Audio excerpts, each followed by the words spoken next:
Ade Sumsel Azmi Sofik memenuhi panggilan penyidik di Treskrimum Kepolisian Daerah Polda Sumsel usai sempat 2 kali mangkir.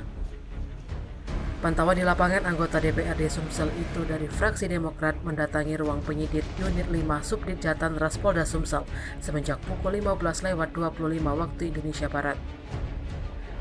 Azmi Sofik diketahui 2 kali mangkir panggilan penyidik Unit 5 Subdit Jatan Ras Polda Sumsel.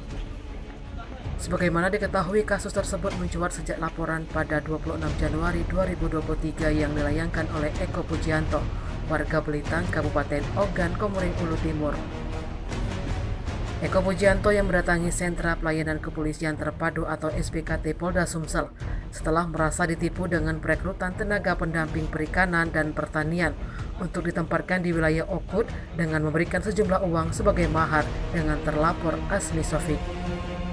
Sofik dilaporkan ke polisi atas dugaan telah melakukan penipuan dan penggelapan uang senilai 105 juta dari 7 orang korban yang semuanya merupakan warga Okut. Eko Pujianto dan ke-6 korban lainnya tak kunjung diangkat menjadi TPPP yang ditempatkan di wilayah Okut.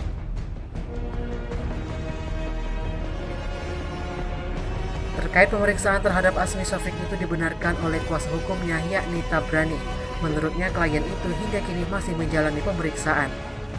Sementara itu kuasa hukum dari pelapor Ade Satriansa menyampaikan harapan agar penyidik dapat mengusut tuntas kasus ini.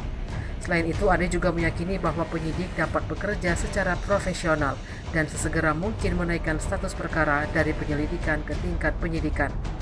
Sementara Azmi Sofik yang terlihat sempat keluar untuk menunaikan ibadah sholat maghrib irit bicara. Dan ketika kembali masuk ke ruang penyidik Unit 5 Subdit Jatan Ras Polda Sumsel, Azmi Sofik yang dimintai sedikit tanggapan. Tim Liputan Sumsel Update TV melaporkan.